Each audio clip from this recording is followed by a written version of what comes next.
यहाँ पर क्या 2024 के लोकसभा चुनाव के तमाम पार्टी को जो है वोटर के हिसाब से अगर देखा जाए तो इन्हीं चारों वर्करों के ऊपर नजर है।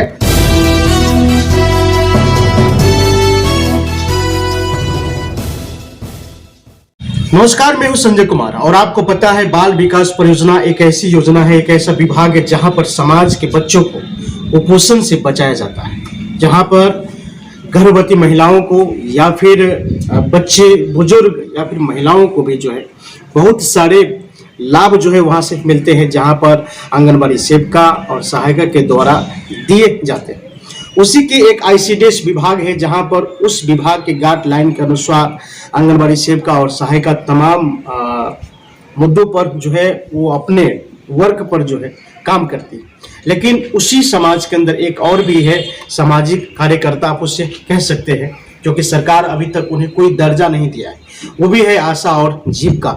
जीविका एक ऐसी योजना है जहां पर महिलाओं को रोजगार के क्षेत्र में भी आगे बढ़ाती है। सरकार के तमाम पहलू उस पर भी है, लेकिन इन चार वर्करों के बीच जो आज कंडीशन है, उस कंडीशन पर हम लगातार आवाज उठाते हैं कि इन लोगों को जो है वेतन वृद्धि से लेकर के और काम तक, इतने काम और इतने कम वेतन, जहां पर एक मजदूर उससे ज्यादा कमा रहे हैं, उससे ज्यादा व्यवस्था में जी रहे हैं, लेकिन एक आंगनबाड़ी सेविका, सहायिका और जीविका और आशा, इन लोगों के ऊपर सरकार की क्या नियति है और उस नियति के अनुसार क्या इन लोगों को पेमेंट मिलता है, क्या वेतन मिलता है।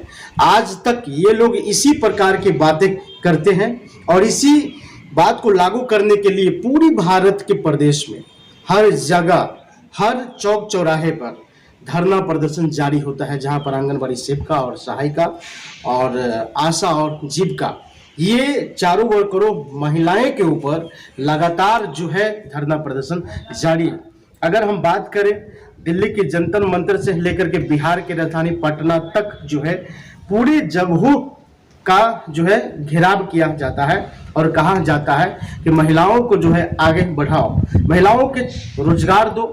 और रोजगार के लिए भी जो है 2023 एक ऐसे परिस्थिति से गुजरा जहां पर भारत की महिलाओं ने पहली बार जो है पूरे भारत में धरना प्रदर्शन किया और कहा कि हमें रोजगार मिलना चाहिए, हमें सम्मानजनक वेतन मिलना चाहिए, हमें भी कर्मचारी घोषित करना चाहिए। आपको क्या लगता है कि अगर महिला अगर इस देश में आगे बढ़ती या अपने रोजगार के क्षेत्र में अगर कदम बढ़ाती है या धरना प्रदर्शन करती है, तो कहीं ना कहीं एक सरकार की ओर जो है कुछ इशारा जा रहा है। लेकिन उस इशारे की हम बात करेंगे अब, क्योंकि अब जो है लोकसभा चुनाव के लिए भारत में जो है आचार संहिता लागू हो गया और आचार संहिता लागू होने से पहले तमाम विपक्षी पार्टी इन्हीं चार वर्करों के ऊपर, आंगनबाड़ी सेविका, सहायिका, जीविका और आशा के ऊपर वोट लेने के लिए तमाम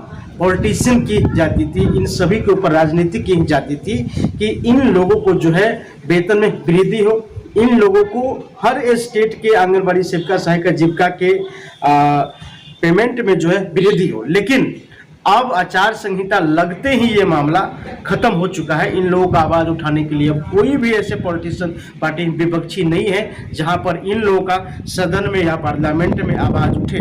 लेकिन क्या हो सकता है 2024 के लोकसभा चुनाव पर? क्या 2024 के लोकसभा चुनाव के तमाम पार्टी को जो है वोटर के हिसाब से अगर देखा जाए तो इन्हीं चारों वर्करों के ऊपर नजर है कि अब इन लोगों को वोट को कैसे बैंक मनी बना करके और अपने पार्टी में लाया जाए और कैसे वोट ले करके अपनी सरकार को स्थापित किया जाए। ये लोकसभा का खेल है। लेकिन लोकसभा से पहले, लोकसभा चुनाव घोषित होने से पहले हिमाचल प्रदेश के एक कांग्रेस के नेता ने कहा कि आंगनबाड़ी सेविका और सहायिका, आशा और जीविका, इन लोगों के वेतन लागू होना चाहिए। उसने घोषणा कितना किया? सामान्य आंगनबाड़ी सेविका को जो है 500 प्रति महीना बढ़ोतरी के हिसाब से 10,000 रुपये वेतन घोषित किया था। उसके बाद मिनी आंगनबाड़ी सेविका की 400 रुपये प्रति माह के हिसाब से 7,000 रुपये के वेतन घोषित किया था और आंगनबाड़ी सहायिका और आशा कार्यकर्ता को 300 रुपये प्रति माह बढ़ोतरी के हिसाब से 5500 रुपये वेतन घोषणा किया था। लेकिन ये घोषणा के बावजूद भी जो है बताया कि लोकसभा चुनाव से पहले, आचार संहिता लगने से पहले जो है घोषित कर दिया जाएगा। लेकिन आचार संहिता लागू हो गया लेकिन घोषित हुआ नहीं। आखिर क्यों नहीं हुआ? सवाल ये है कि सरकार ने जब वादा किया तो वादे पर अपने क्यों नहीं उतरा। लेकिन आचार संहिता लागू हो जाने के बाद क्या आपको लगता है कि लागू हो सकता है? क्या सरकार घोषित करके लागू कर सकता है? इसी बीच कई प्रकार की बयान आती है। इसी बीच स्मृति ईरानी ने बोली कि आंगनबाड़ी सेविका, सहायिका, आशा, जीविका को मात्र 4 घंटे के लिए वर्क दिए जाते हैं और 4 घंटे की जो पेमेंट होगा वही पेमेंट मिलेगा।